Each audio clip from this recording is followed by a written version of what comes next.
When it comes to unapologetic power, there's nothing quite like the Drake interplanetary thruster.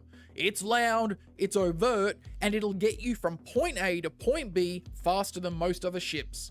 And while to many the Drake aesthetic may be less than appealing, those that love it won't shy away from their appreciation of the robust and at times roughshod build of their ships. Drake has a well-established and earned reputation for being the go-to manufacturer of ships for those living on the fringes of civilized human space, and also those of a less than legal occupation.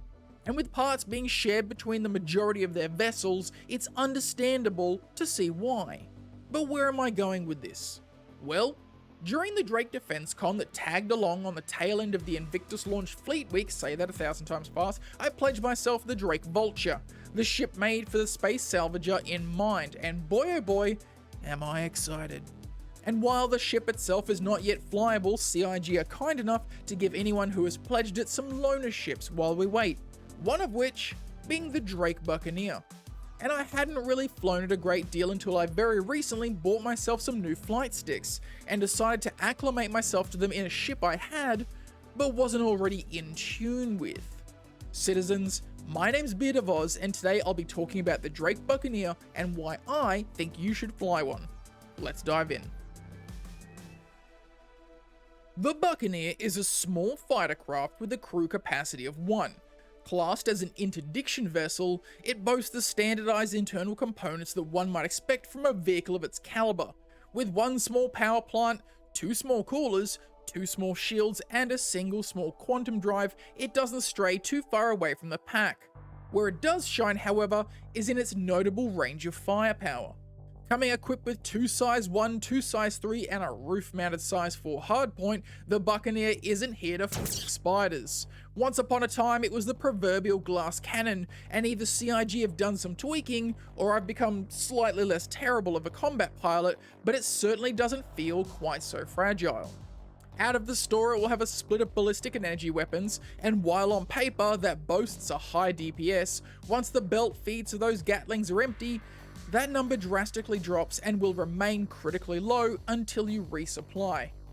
Once you've taken the time to replace the stock components with something a little more combat friendly, some military complementary hardware, the Buccaneer will start to prove itself more than capable in a scrap. If extended periods out in the black are your preference, be it chasing down the increasingly hard to find combat assist beacons or just your run-of-the-mill bounties, replacing those ballistics with lasers, be it repeaters or cannons, might be the way to go. The Buccaneer does also have the option of replacing that size 4 hardpoint on the roof with a spinal mount, converting the single big boy into a pair of size 2s, just in case you like the look of 6 lines of red instead of just 5. Before I continue, I want to thank you all for supporting the channel.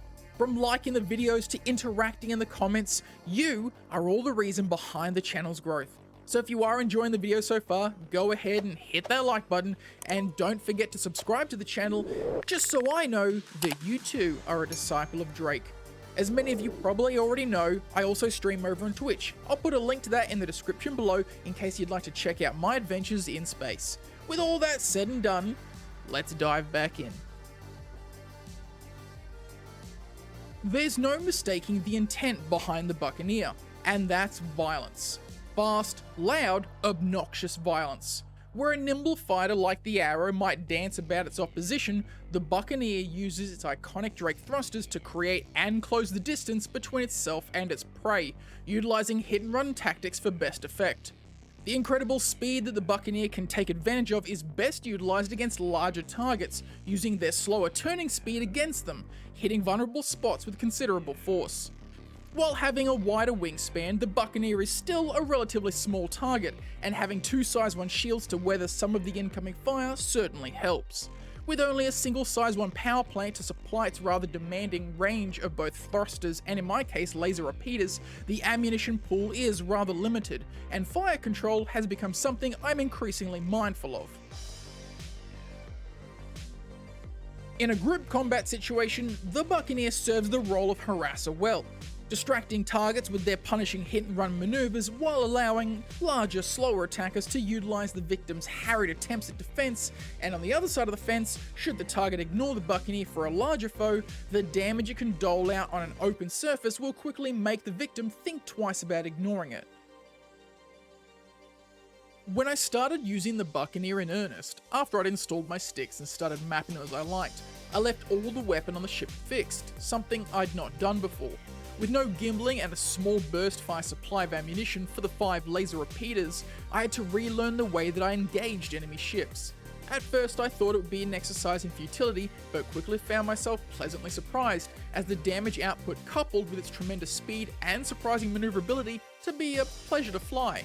Sadly, as it has been with Star Citizen for some time, the missile reloading bug caused me to quickly dismiss them altogether and lean solely on the repeater firepower in engagements. And there you have it, the little Drake that could, and quickly one of my favourite light fighters. But what about you? Have you experienced the aggressive display of power this cockpit settled between 2 thrusters yourself? Let me know in the comments section below. If you enjoyed this video, hit that like button, and if you haven't subscribed yet for more content, I hope this video has won you over. And as always, stay safe in the verse, and I'll see you all next time.